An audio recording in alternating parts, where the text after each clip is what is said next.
வணக்கம். சுமதி சமையல். வீடியோ போடலை, இவ்வளோ நாள் போடலை. மொபைல் உடஞ்சி போச்சு, அதனால் போட முடியல.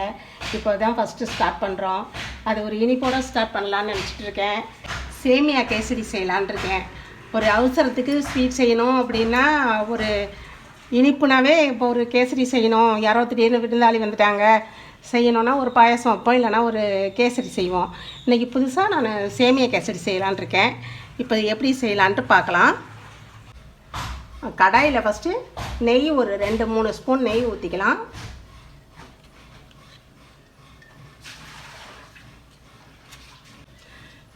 முந்திரி கொஞ்சம் போட்டு நல்லா வறுத்துக்கலாம். கொஞ்சம் ஸ்லோ ஃப்ளேமில் வச்சு அப்படியே மெல்ல முந்திரியை நல்லா வறுத்துக்கலாம்.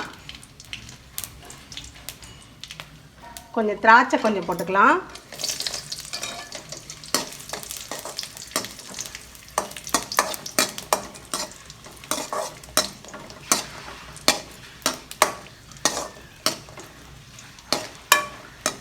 திராட்சை நல்லா பபிள்ஸ் வந்துருச்சு, எடுத்து வச்சிடலாம்.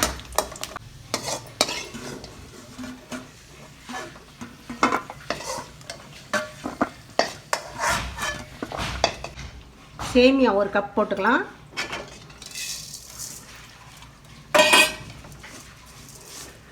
அப்படியே லோ ஃப்ளேம்லேயே வச்சு வறுத்துக்கலாம் நல்லா.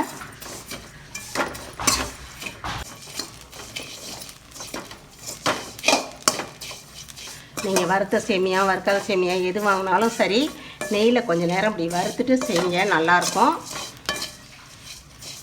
அடுப்பை நல்லா மீடியமாக வச்சுக்கோங்க, ரொம்ப கருக விட்டுற வேண்டாம்.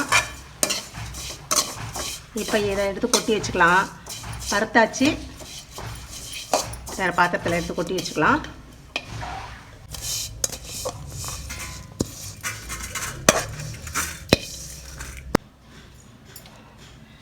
அதே சேமியா வறுத்த சட்டிலேயே தண்ணி ஊற்றிக்கலாம். 1 கப் ரவைக்கு 1 கப் சேமியாவுக்கு 2 கப் தண்ணி ஊற்றிக்கலாம்.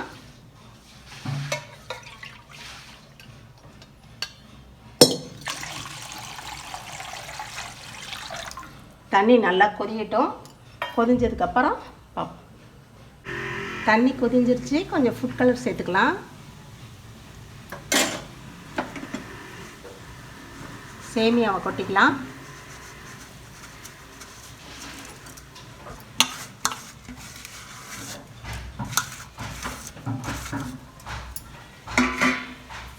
இது கெட்டியெல்லாம் போகாது, ரவை மாதிரி கெட்டியெல்லாம் போகாது.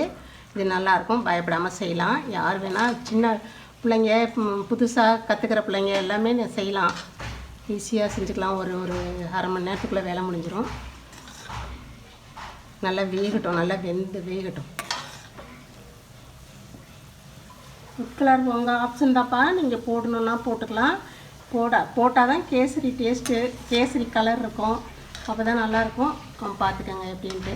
மஞ்சத்தூள் போட்டு கூட ஒவ்வொருத்தர் செய்வாங்க, பார்த்துக்கோங்க. எது என்ன வேணால் போட்டுக்கலாம்.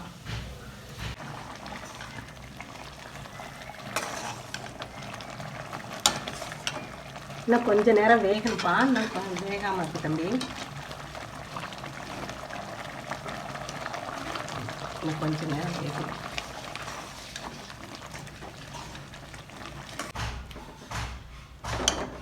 சேமியா நல்லா வெந்துருச்சு. இப்போ சர்க்கரை கொட்டிக்கலாம். சர்க்கரை நான் ஒரு 3/4 கப்பு வச்சுருக்கேன்ப்பா. ஒவ்வொருத்தர் ஸ்வீட் அவங்கவுங்க ஸ்வீட்டுக்கு தகுந்த மாதிரி போட்டுக்கோங்க. 1/2 கப்பு போட்டாலும் போதும். கொஞ்சம் இனிப்பு அதிகம் வேணும், எனக்கு இனிப்பு அதிகம் வேணும், அதனால் நான் 3/4 கப் போட்டிருக்கேன். நீங்கள் கம்மியாக வேணும் அப்படின்னு சொல்லிட்டா 1/2 கப் போட்டிங்கன்னா போதும். கொஞ்சம் நேரம் கிண்டிகிட்டே இருந்தீங்கன்னா அப்படியே மெல்ட் ஆகிடும். பயப்பட வேண்டாம், என்னடா தண்ணி ஆகிடுச்சு அப்படின்னு பயப்பட வேண்டாம். அப்புறம் அதாவே இறுகிடும்.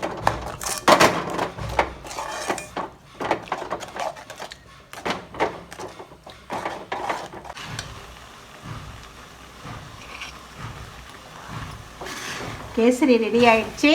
இப்போ வறுத்து வச்சுருந்தா முந்திரி திராட்சையை எடுத்து கொட்டிக்கலாம்.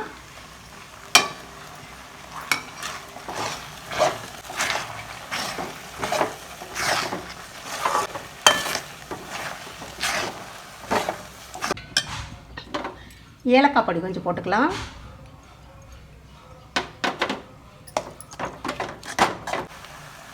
ஒரு ஸ்பூன் நெய் ஊற்றி இறக்கி வச்சுக்கலாம்ப்பா.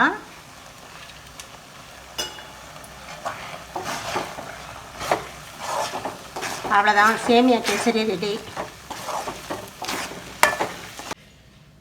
கேசரி செஞ்சாச்சு.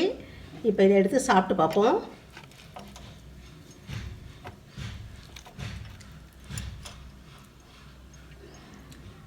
நெய் முந்திரி பருப்பெல்லாம் போட்டு நல்லா இருக்குப்பா. திராட்சையெல்லாம் இருக்குது, பார்க்கலே நல்லா இருக்குது.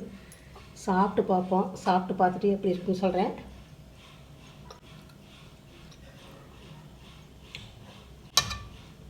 செம்ம டேஸ்ட்டாக இருக்குது. நீங்களும் செஞ்சு பாருங்கள். செஞ்சு சாப்பிட்டு பார்த்துட்டு கமெண்ட்டில் சொல்லுங்கள். சப்ஸ்கிரைப் பண்ணுங்கள். ஃப்ரெண்டுக்கெல்லாம் ஷேர் பண்ணிவிட்டுங்க. லைக் பண்ணுங்கள். தேங்க்யூ.